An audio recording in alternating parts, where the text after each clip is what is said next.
And we are live. Respect the Line, coming to you live from the BBN Network. We got my co-host Matthew Taylor, who's live at Club Molisani, and you got your Danny Catullo. What's going on, Matt? How's the club out there? It's quiet right now, but it's about to get rowdy as soon as I get on the court. I love it. You got a little fire in the background there. You look nice and toasty. Oh yeah. Got the hot chocolate, the marshmallows. What's up? Listen, I'm on a ski trip. I'm on vacation after my big victory last weekend. I decided to take a little bit of time off with the family, go relax a little bit, and this is the one that you got to go take down at the club, the Mauro Frate doubles. You know what I think? You know what I think about your victory? See this flame? I'm gonna light it on fire. Okay. What do you think about that shit? I love it. I love it. Yeah. So we're gonna start off with the court report, and then we'll get into the tournament that you're at, Taylor. I want to talk through some of the favorites from Rocco's betting poll. There's 100 teams. We're not gonna be able to go through every doubles team, but we're gonna talk through some of the favorites and see if there's any what you think for an underdog to win this, as we've for the last at least couple years, 2, 3, 4 years, we've really just seen teams that, have been in the podium before, have taken this down, and want to see what you think about that. We're going to get a little bit into technical talk. Just want to talk through coaching, and we did some of that during the Ryder Cup, and if that should be something that's permanent during singles play around our area, as it is during nationals, and then also in other areas of the country, it's more prevalent. And then we're here to take your calls. We got someone that's playing Jose round one that apparently wants to call in and wants to talk some smack. So we're excited to get some phone calls and get you all your bocce thoughts. Yeah, that's a long drive to take your first L. I'll tell you that much. So first up, let's do the court report. So this past weekend, Taylor, we had a pretty amazing event, and that was the Ryder Cup. No, it didn't go Pennsylvania's way. You were the captain of that team. I was lucky enough to be able to fill in for Joe Palumbo and play for the Ohio side. It was a lot of fun. It was a great atmosphere to be a part of. Totally different than being in a normal tournament where you're not only cheering on other members of your team that are playing separately, you're also scoreboard watching as you're playing. You're looking over to see how everybody else is doing. There's coaching that's going on. It was a crazy, chaotic, cool experience. How was the experience for you? I know you didn't come out with the victory, but did you enjoy it? Did you like it being held at Lorenzino's? How was the team? Yeah, it was enjoyable. It was definitely a roller coaster. For starters, before we even rolled a ball, we had a wardrobe malfunction. Okay, and my man, the Bull, Jimmy P, couldn't fit in his jersey. Chris Lavelle, thanks for the. We all were kind of wearing them tight. So Jimmy was shirtless, and then I ended up wearing his shirt, in honor of Jimmy. Still didn't work. We didn't win. Yeah, listen, the whole thing was great. It was neck and neck all day long. So you could just feel as the night went on, the day went on, that it was getting tighter and tighter. We blew a bunch of leads. You guys blew a couple leads as well. It was back and forth. And then it just kind of came down to the singles matches, man. And I hate to say it, but, Ohio has probably top to bottom better singles players. Like one of my main guys, Jimmy P, I hate to bring him up again. He was one of my guys I was 100% going to trot out. Jimmy was, he's a little bit on the sauce, man. I couldn't, it gets the best of everybody, man. It's 10 o'clock at night. Jimmy's a little drunk. Couldn't get him on the court. It's just one of them things, man. And then Chiavetti closed it out for you guys, Yeah, so it ended up 15-12. So we played a combination. We had 4-person walk. We had 4-person with 2 on each side. We had three-person, and then we also had doubles as well, the tournament that you're playing in. And then we finished it off with the singles. And like you said, if there was a couple games that went here or there your way, you had a big lead against Carl and Jack, and I'm not sure who else was on that team, but I looked over and they were down big, like I think like 10-1, made the comeback. And if you do that, then you don't have as much pressure to have to beat, I would think those top Ohio single players, which, like you said, I think was just like a deeper roster of singles, if you will. Yep. Agreed. But great time. I really enjoyed it. To your point toward the end, I was asking Dante, if there was a chance I could play singles, because I wanted to know if I could drink or not, because you're having a blast, you're cheering on your teammates. Yeah. But you want to make sure that you could be able to be with it. Yeah. I know we do a little bit of drinking while we play here, but there was some benefits to some water consumption. It really helped myself out. Make sure I was staying on path. Yeah. It was a good time. I know there was some drama later in the tournament, which we don't really have to get into, but overall it was a really, really good time, good experience, and very competitive, which is kind of what we wanted. For me, it's fun because we definitely both sides took pride in our teams, in the area that we came from. And so, we had to kind of cross enemy lines in the sense that, like, Cap or Greco's playing with you, next week. Like, you guys play, every 4-person tournament together. And so that's PA and Ohio that gets mixed. I play with Corey Whitway, in every tournament, and we're on separate teams. Yep. And so, but I thought we did a good job for the most part. Of course, there was, a couple here or there's, but for the most part, we rooted for our own team. There was very few signs of disrespect, and but you had to root for your own team. You can't be rooting for the other side, even though you play with them during the 4-person tournaments or during doubles and whatnot. And then at the end of the day, we all grabbed beers, we had our phone conversations, and we're back to being go frenemies, right? You go from being enemies to the next day you have to be friends, and you're gonna go compete with each other. And I think what's special about our area is when we go to places like Cleveland, I find a lot of Youngstown, Ohio people rooting for the PA guys and girls. And same thing with the PA teams. Like, they're always rooting for the Youngstown teams because we have our own little bond by the fact that we're so close together. And so when we go out to these tournaments like Cleveland, like Rome, like everywhere we travel out, we do have that bond where we try to root for each other. Yeah, for sure. But my stance, we talk, and I'm coming for throats this year. I don't like none of you. I'm going just full on this year. And I told people that I'm still a little tilty from losing for 1, 2, getting a little, the little argument. And then I'm just like, I'm ready to go, man. Time to get the bocce season going. One of the best things sometimes is to lose, and it can help you refocus and go at it. You can get a little comfortable when you're winning a lot, and I for one, I'm excited to see it. I like when you bring your best. I think it's very fun to watch. I'm going to be doing more than just playing well. I'm going to be talky this year too. I like when your balls are close to Paulino. Those are fun to hit. We'll get used to it. It's going to happen. So take a look at this picture. You're going to be seeing this a lot because every time you walk into the Lorenzino's Bocce Club. Hey, Mike, can you take that off, please? Take that out. No, you're going to walk in and you're going to see this picture, and you're going to remember. And, we got it done. Look at that. It's beautiful. I'm asking Trivedi for my refund for the league fee this year. And about 10 of us are sick because one of your players came in with a 104-degree temperature and gave everybody influenza A. So now, most of our team can't even play this weekend. I just call it what it is. It's Braden. Braden was there sick. Look, I give him credit, man. He came in. He played well. He's 4-0 until the singles. Yeah, 4-0 until the singles. Yeah, for sure.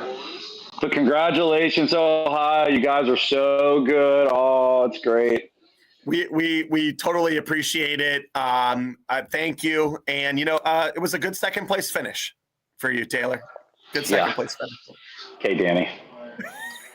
I got receipts, bro. They're in my back pocket. I'm bringing them every bocce tournament. You think I'm joking? You think I'm kidding? I know. Wait, I just don't. wait. I don't. Wait. You're gonna be seeing me on the live stream here at Molisani in about an hour and a half, talking a bunch of shit. Trust me. Listen, I love it. Love is in the air. You know, Sheldon has the hearts. I don't know if you noticed, like the little details underneath the February 14th has a couple hearts underneath. I noticed. Yeah. You know, he's in the background right now. You guys and girls can't see him. He's sipping his oat milk latte. He's loving the shit talk between the two of us. Polishing his brand new set. He can't figure out which set to use. He's loving it. Yeah, for sure. There's no doubt about it. Happy Valentine's Day, everybody. I hope none of you get flowers. So now, speaking of couples, okay, so it's the Mauro Frate tournament. So this started last night. So just, first of all, results from last night. I saw that from the winners bracket. I don't think it was really a surprise, the two winning teams that came through, and that was Joe Zazar and Tony Meloragno Sr. And Tony and Joe were actually down. They were losing to Posk and to Jerry Jr., but came back and made it through. Really good cover balls as I was watching that game last night. Really good cover balls to prevent crooked numbers. Right. Those are some of the most important balls as as a shooter.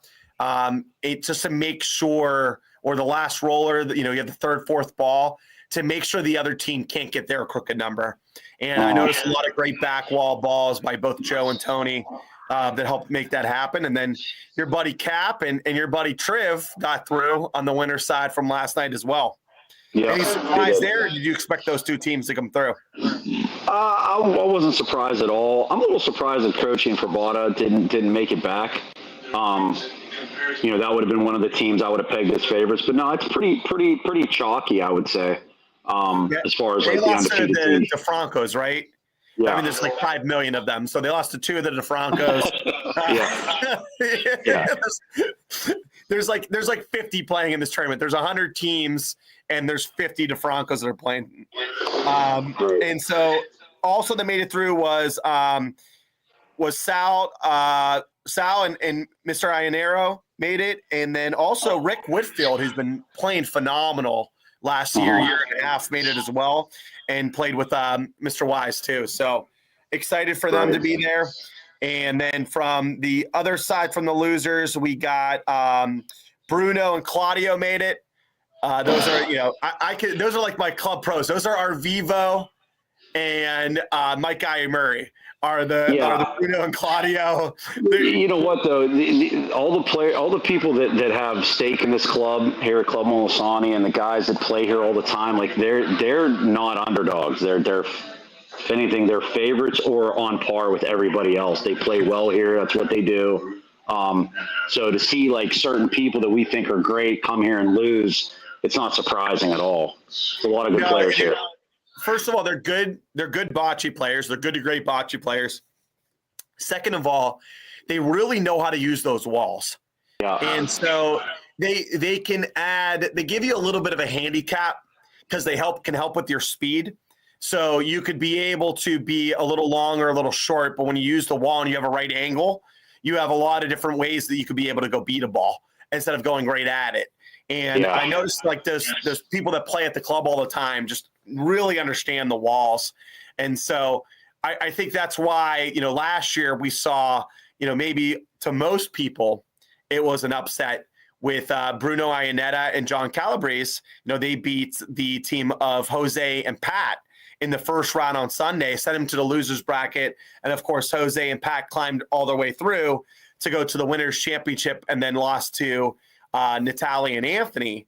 But you saw like, that's a team that plays here all the time.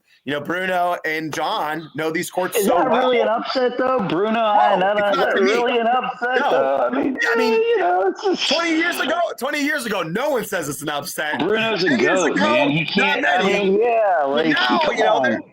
it's just, but they play here. That's an inherent advantage. Yeah. If it was at Palazzo, Jose and Pat would have the advantage if they were playing those two.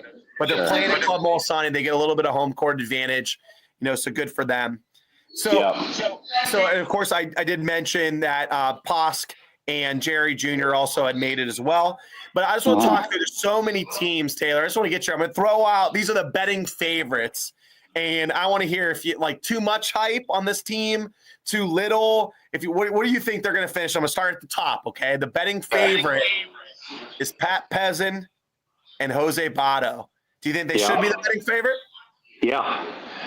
Anybody that thinks otherwise is, quite frankly, an idiot. I mean, it's just what it is. Jose's the best player in the country. It's not even close. So he has 2 bowls. All Pat needs to do is kind of just hang tough, roll some decent balls, and they'll win. What I've noticed is that Pat rolls better on faster courts. So I think it comes from a faster court up in Toronto. And so I've noticed that he rolls better, faster at Molisani. Not that he's not a great player. And then the guy made it to best of the best singles, made it to Sunday, whooped Stewie, beat him up and, made it to Sunday and did well there. So he could play at Lorenzino's. But what I noticed, it takes less balls for him to kind of get the grip of the court. And I noticed he's a better doubles and singles player because, again, they're used to playing that way, 2 on a side, playing doubles, playing singles. It's a lot different of a strategy. It's a lot different mentally and a lot different pressure than when you're playing 4-person walk than when you're playing doubles like this. Yeah. I mean, you're going into great detail about it. I just think it's very simple. Jose just rolls and hits better than everybody. So, yes, he should be the favorite. I mean, Pat, just don't screw it up. I mean, that's it. You just don't screw it up, Pat. That's all. That's all he has to do. So simple. So next betting favorite was Joe and Tony. We already mentioned that they made it through. The third betting, and this may be because of my pocketbook, because I saw that look in your eye when we were done with the Ryder Cup. That's you and Stewie. So how you feeling about your chances? You think that's right where you should be, around third favorite of this tournament? Well, I mean, I'm not trying to flex or nothing, but my name is on the wall right now from the last big tournament they had here.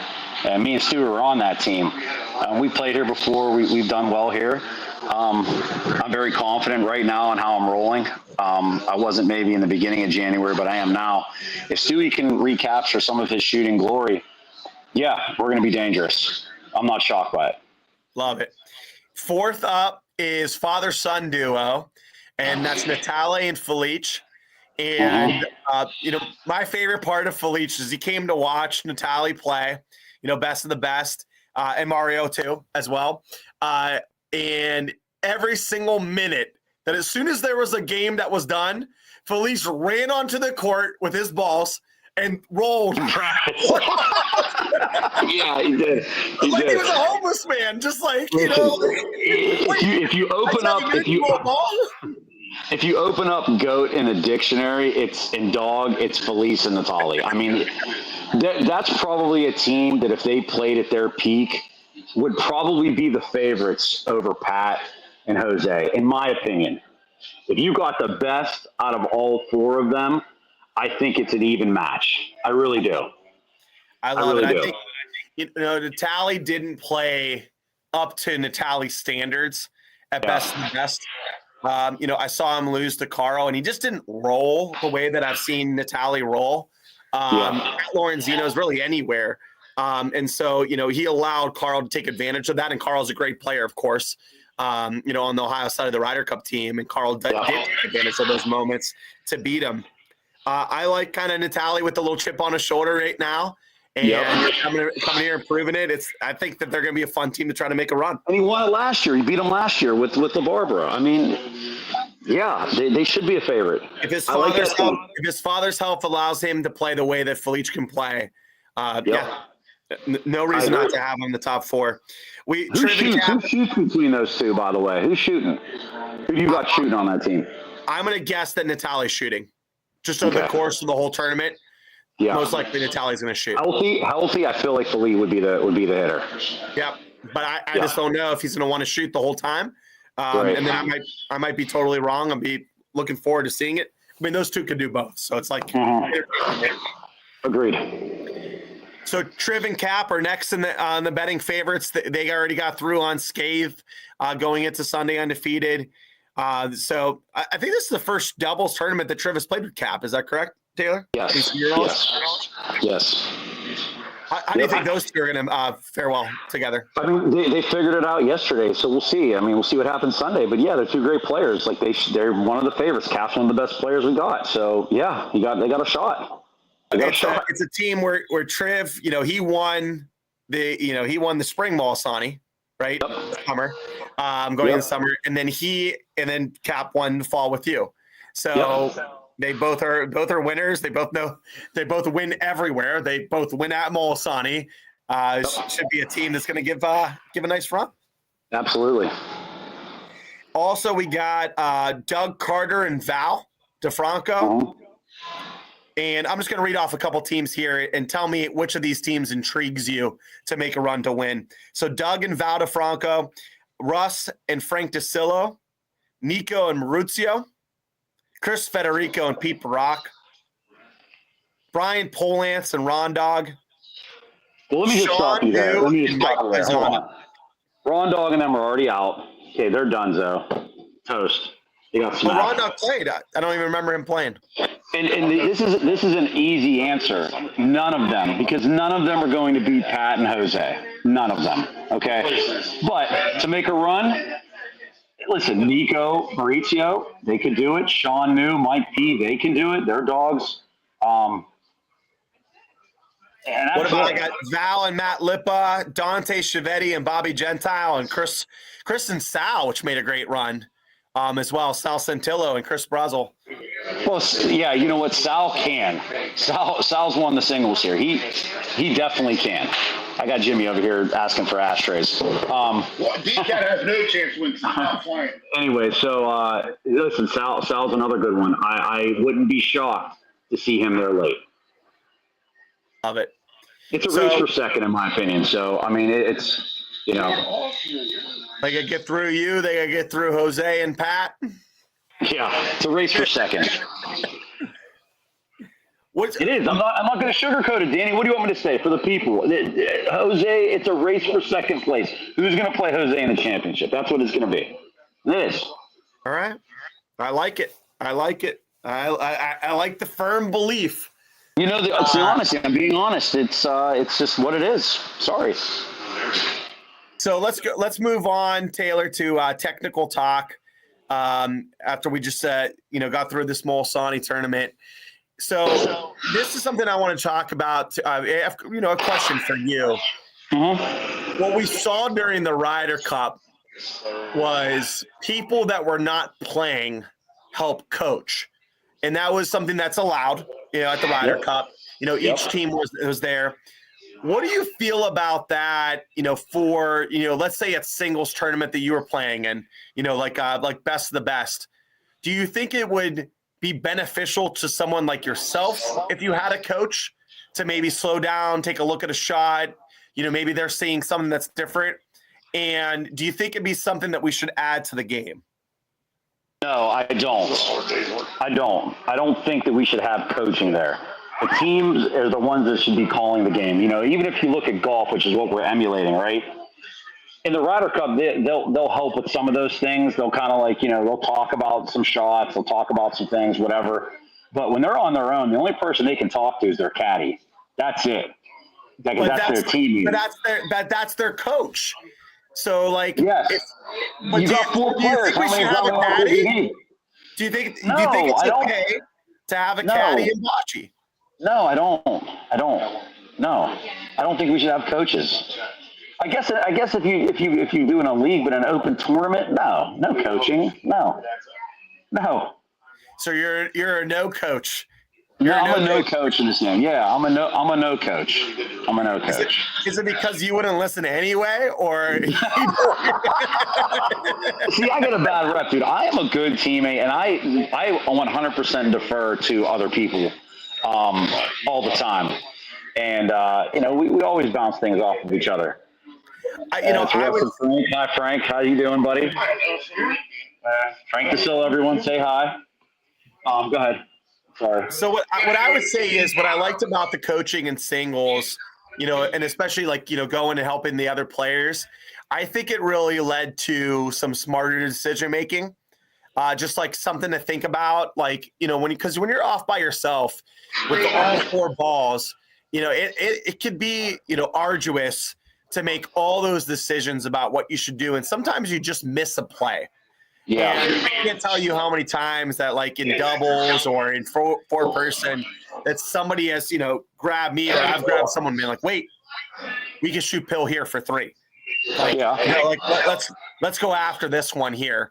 And so, sometimes some of those shots get missed in singles, and it'd be interesting because to play on the national level, if you want to play in nationals and go play internationally, they do have the coaches, and that's something that could be a very big strategic advantage if you have the right one. Yes, but not every team is going to have. The problem is also with that is logistics. Not every team's going to be able to have a coach. Like who's going to? What are you going to? All the 70 teams here today are going to have a coach. Like who's going to coach them? Well, I'd say it'd just be for singles. But yeah, you could grab a different player, someone that's either out or played in a different bracket. I wouldn't be opposed to it. I'd be cool with it. Yeah, like that. It probably would bring a fun element to it. But I mean, logistically, it would be hard. I think it'd be. So let's just say you had to have a coach. Which 3 people? Give me 3 people. First one's off the top of your head. Would you like to be in your corner as a coach or someone that's at least there helping you motivate you? That's easy. Jimmy P, for sure. I would have him as my coach. Croce and Cat. Those are, I think, the 3 best game callers that I've seen in a game. So I'd probably take Jimmy first. It'd be between Jimmy and Croce. Love it. Love it. Me a lot too, so next up, I just wanted another topic, and please, anyone now, we're going to be taking calls. So just please call in. We're just finishing up here for Valentine's Day. Not going to go on the courts pretty soon. So if you have a topic that you'd like us to talk about, or you want to come in and talk, Ezio, I think you're itching at the bit to tell us about how you're going to upset the world and beat Pat. Triv wants on too. He just texted me. I can see it pop up. Please call in. We're put the number here as we're doing that. As the number's on, Taylor. So what do you think about this 2 on a side and then singles? The tournament that they ran over in Troy in New York. What do you think about that format? Would that be something that you want to run? Where I would love to try that once. I think that's cool as hell. Yes, that's a great idea. I'd love to try that. I'd be interested to see would you switch at all, or would you always have that singles player be the one constantly on the other side playing singles? Yeah, I don't know. I have to see how that format plays out. I don't know. It's very interesting though, and I would be all about it. We were talking about a co-ed as well, where it's one woman on a side and one man on the other side, singles action. So that's kind of your coach. And we could do that open too, where it could be 2 of either gender. But it could be so you kind of have a coach on the other side because it's your partner that's doing singles with you. That'd be interesting because that person's, on your same team. Yeah. No, I like it. Fellas, we got Triv on the line. Triv, what's up? Fellas, what's up? What's up, Sunday man? sauce, I was just Triv. trying to make sure this connection went through. Oh, that's good. We can hear you. What's that? What's going on? You got something Okay, on your mind? good. Taylor, you getting ready for the big night, man? You better be careful out there. Those courts are lightning. Listen, Triv, it's so funny you said that. It's a very fast track out there this weekend.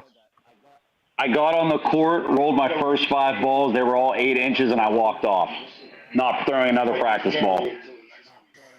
A smart man. Smart man. But I've been listening to you guys. You guys are putting an awful lot of stake in Jose and Pat, which is well deserved. But those courts are just as foreign to them as they are to a lot of people. I think those courts are the ultimate equalizer. Do you think you have the advantage, Triv, that you play there?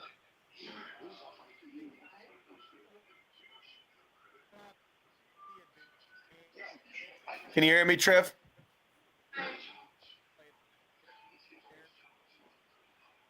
Damn, dude, you guys are breaking up completely. I can't hear shit. We got to get this better, man. You hear us, Triv?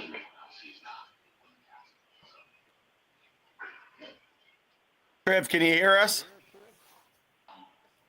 I'm here. He probably missed. Okay. Hey, Trev, do you think there's a big advantage that you have by being a member of the club? I'm sorry. Now I just got you back. Go ahead, Danny. What'd you say? Do you think there's a big advantage you have by being a member of the club? So I am not a member of the club.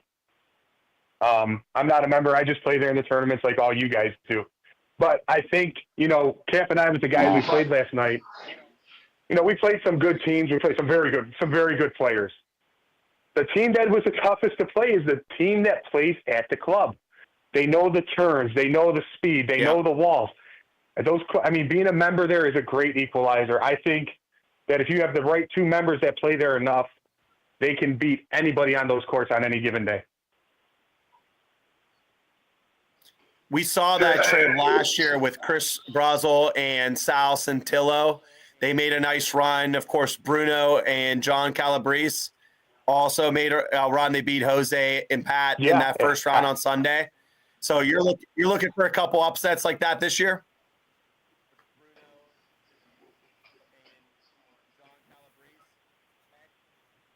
Right. It's just, it's the moment too big. When you get guys like Jose and Pat, out there, is the moment too big for you to play them? To me, that's what it is. Are you big enough for that moment? Yeah. Well, and that's where Bruno's Bruno's been there, done that. Like Taylor said, he's a GOAT.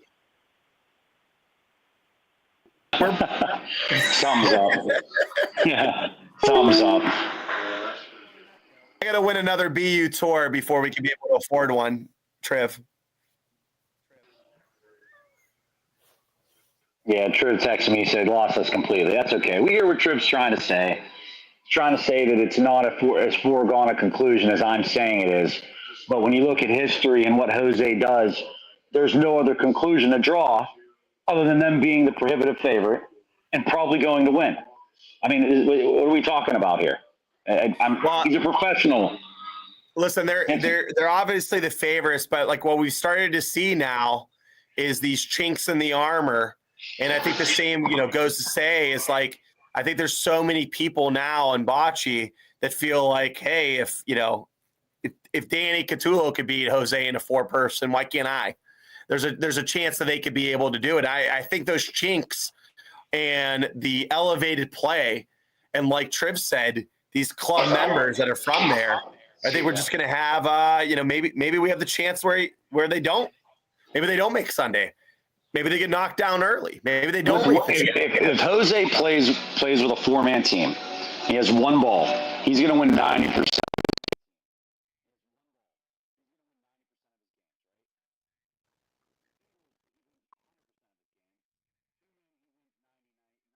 Percent of his games, right? Even then in the 4-mans, you beat him. There's other teams that beat him. Jimmy beat him this year. He can be beaten 4-mans for sure. It's one ball. But how many times does he really get beat? How many times does he win? So if you count up how many victories he has in a 4-man this year, it's probably in the 30s, and he lost 3-4 times. Like, come on, man. Now we're talking about where he has 2 balls, even 4 balls. Like, stop. Like, this is just a dumb. This is stupid. It's a dumb conversation. It's and then I get called, oh, you love Jose. And I just appreciate how good he is. What's wrong with that? It's not like I chop it up with him and eat bananas with him. It's Jose. He's great. He's humble. He's cool. Like, come on, dude, give him his clout. Seriously. He looked bored in that 1-man. We talked about it. He looked bored playing the 1-man. Evo, he made some good shots, but Jose never thought, I'm going to lose to this dude. Like, stop. It's just dumb. This is dumb. It's silly. This is whatever. Come on. I love it. So we got. I love. Do you think Jimmy P's does he bananas with them? No, Jimmy P's sitting right here. He's not going to say that. He knows too. We could say all we want, but win 90% of his 4-4s on it. He wins 90% of them. I would bet. I'm saying games. He wins 90% of the games he plays. Yeah, probably 9 10. It's probably 9 10. Anyways. Yeah, that's my point. I'm not trying to keep going on and on and on about it. I love But it. So We asked Danny. Well, so we got Ezio. I hopefully he's going to be calling in soon. So I can't wait to hear what he has to say. Oh, I'm Ezio. I'm gonna fry eggs and bacon, and I'm gonna beat Jose. No, you're not. No, you're not. The dude loves talking about breakfast. He has some of the fun.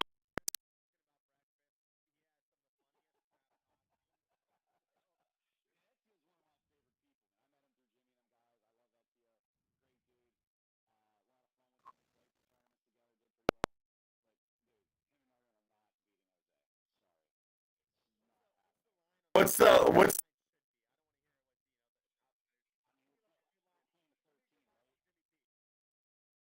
Jimmy P, we want to know.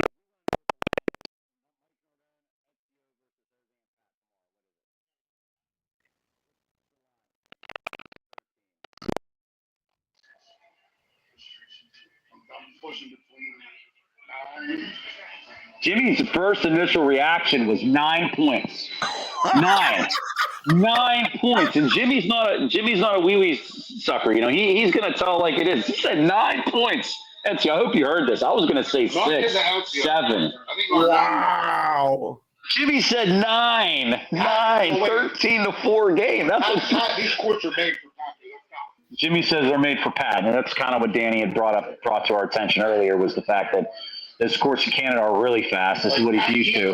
You know, dirt, it's different. Like, yeah, if we're playing a 2-man on dirt, I like me and Stewie to beat them. I'm not even kidding. Synthetics, no chance. No chance. He said 9, Danny. 9. 9 points. That's a blowout.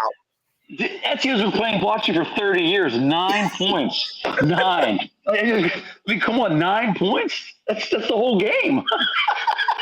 What are we talking about? 9 points. Like, this is just silly. I love you, Ezio. No disrespect. Love you. Love you. 9 points? You said 9. You said 9. The line's 9. You can accidentally score 4, right? Right, accidentally. Listen, last year we scored 2 against Jose and Pat. We lost 13-2. Stewie hit 0 balls. He shot 9 times, hit 0 balls. We still scored 2. I don't remember how. We scored 2. You say like you could accidentally score 4. Right? He said the line's 9. This is crazy. I'm sorry, I can't help it. I hope Mike's getting a kick out of this like I am because this is funny. Ezio, where you at? I got to hear this, man. I got to hear this. You know what's funny? I've talked to Ezio about Jose on more than one occasion, and even Ezio says he's just different. So, like, what are you going to all of a sudden now? This is your motivational speech to like try to get some juice going for this game. You know, I'm the 3rd best player from Rochester. Watch out for me. Yeah, right.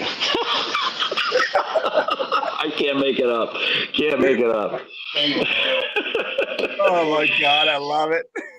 My man Mikey P. Mikey P's in the house now. Mikey P's in the house. The one-man performance and Sean News laughed at. All right, so I guess Ezio didn't pay his phone bill, so I don't think he's calling in. He still drives that 2005 Beamer. All right, final thoughts from Club Molisani. Taylor, where do you rank it from the places that you play? Like, what's your top 3, 4 places? Number 1. This is my favorite place to play. Number 1. Yes.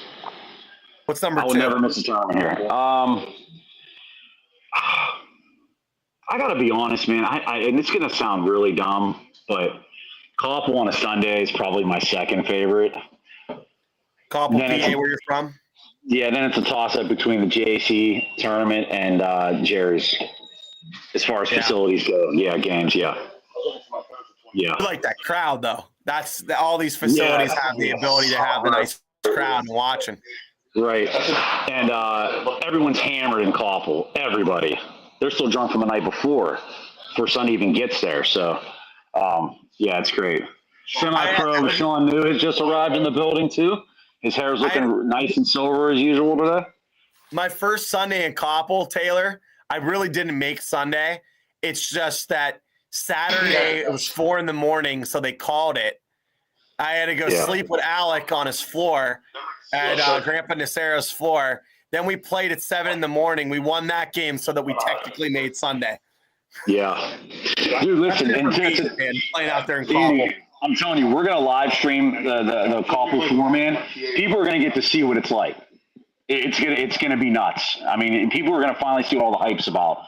So I'm actually really excited about that. I love it. We're just going to need some wireless, though.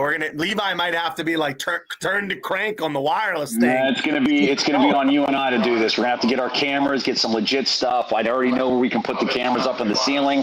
We're gonna do it right, Danny. It's gonna be good. Every shot. I love it, man. Yeah. So here at Molisani, you love it. What about what's your favorite thing to eat, man, when you go to a bocce tournament? Everything. I've seen you eat whatever. Well, listen, we went to Dallas, man. People forgot how good I played in Dallas because I ate so much food. They were all like, "Wow!" Like not only I ate everything. I mean, my favorite part about Club Molisani is like all the women that are making like the homemade pasta, like the homemade pizzas. Vic's coming out, with the apron on and bringing out the super sod. Yeah, I mean, like, I got to be a little critical about one thing about Molisani. They do have the what's the meat called? I'm forgetting now. The capital. No, not the capital. What's the prosciutto? Prosciutto, yep. Yeah. The bread, it's a lot to be desired. They need to get some better bread. Yeah, the bread's got to be better, and it's not, and it ruins the taste. You got to have good bread with the cheese and the meat. So yeah, it needs to be nice and crusty on the outside, soft on the inside. Yes, absolutely. Peppers and oil, and that's what truly makes it. Absolutely. So you're in the cigar room right now, right, Taylor? Yes, I am. You guys can see there's a nice little bit. How's the hype going on here? Poster of Sylvester Stallone right there. That's my favorite picture. We're going to have the games on the TV here soon. It's going to be great. We got it going out here. Looking forward to it. Oh, yeah. So, I'm looking forward to it. Can't wait to play. All right. So, Ezio, the line's 9. People are thinking that you're going to get left on maybe on red, that you're not, and it looks like you're doing the same to us. We're trying to give you some extra time to call in, and you can't. So I don't know what's going to be worse: you showing up for your game, or you showing up for this phone call. Oh man, it's great. Listen, I do have to go though, so they're calling for my entry fee.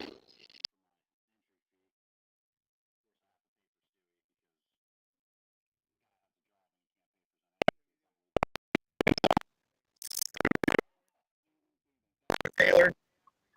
Hey, I appreciate everybody joining. This is Respect the Line for my co-host Matthew Taylor, producer Michael Sheldon.